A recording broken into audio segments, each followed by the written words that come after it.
नेपालको अनप्रेडिक्टेबल मौसमको लागि वाटरप्रुफिङ कुनै एउटा अप्सनल लग्जरी होइन, यो एउटा एब्सोल्युट नेसेसिटी हो। यहाँको भारी मनसुन, अत्याधिक गर्मी चिसोको उतार चढावले धेरै घरहरूमा सिवेज लिकेजको समस्याहरू देखा परिरहन्छ।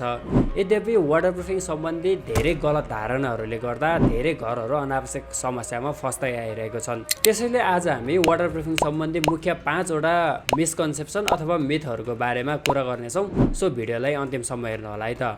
पहिलो मिथ भनेको वाटरप्रुफिङ अनावश्यक खर्च मात्र हो। धेरैले लाग्छ कि वाटरप्रुफिङ भनेको एउटा अनावश्यक खर्च मात्र हो, तर नेपालको मौसमको उतार चढाव र यहाँको भारी मनसुनले गर्दा घरहरूमा मोइस्चर तथा सिवेजको समस्याहरू देखा परिरहन्छ। यसलाई समाधान गर्नको लागि हामीले वाटरप्रुफिङ अनिवार्य गर्नुपर्छ। वाटरप्रुफिङ नगर्नाले पछि तपाईँको घरको ड्युरेबिलिटी पनि घट्छ, सँगै पछि तपाईँले रिपेयरको लागि ठुलो खर्च पनि खर्चिनु पर्ने हुनसक्छ। दोस्रो मिथ हो बाहिरी भित्तामा पेन्टिङ गरेपछि वाटरप्रुफिङ गर्नु पर्दैन। पेन्टिङ गरिसकेपछि वाटरप्रुफिङ गर्नु पर्दैन भन्ने धारणा गलत हो। यदि तपाईँले वाटरप्रुफ पेन्ट नै प्रयोग गर्नुभयो नि, त्यो पेन्टले तपाईँको बाहिरी सतहलाई मात्र सुरक्षा दिन्छ, तर गहिरो लेयर, क्र्याक र जोइन्टबाट पानी छिर्ने समस्या समाधानको लागि पेन्ट मात्र पर्याप्त हुँदैन। यसको लागि हामीले प्रभावकारी वाटरप्रुफिङ सोलुसनहरू अपनाउन अत्यन्त जरुरी हुन्छ। त्यसै गरी तेस्रो मिथ भनेको वाटरप्रुफिङ घर बनाउने बेलामा मात्र गर्नुपर्छ। धेरैलाई यही लाग्छ कि वाटरप्रुफिङ भनेको घर बनाउने बेलामा मात्र गर्नुपर्छ, तर समयसँगै तपाईँको मेटेरियलहरू कमजोर हुन सक्छन्, जसले गर्दा घरमा लिक तथा क्र्याकहरू देखिन सक्छन्, जसले गर्दा तपाईँको घरमा सिवेज तथा लिकेजको समस्या देखा पर्छ। त्यसैले यो समस्यालाई रोक्नको लागि पिरियोडिक इन्स्पेक्सन र टाइमली मेन्टेनेन्स आवश्यक हुन्छ। वाटरप्रुफिङ भनेको एउटा कन्टिन्युस केयर प्रक्रिया हो, जसले चाहिँ तपाईँको घरलाई हरेक मौसममा सुरक्षित राख्छ।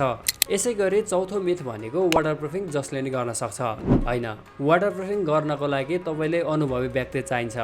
यदि तपाईँले अनुभव नभएको व्यक्तिलाई हायर गर्नुभयो भने त्यस्तो व्यक्तिले काम गर्दा तपाईँको सिवेज लिकेज नरोक्ने अथवा तपाईँको धेरै खर्च लाग्ने, अथवा त्यस्तो व्यक्तिले काम गर्दा चाहिँ तपाईँको घरमा अझ उल्टो क्षति हुन सक्छ।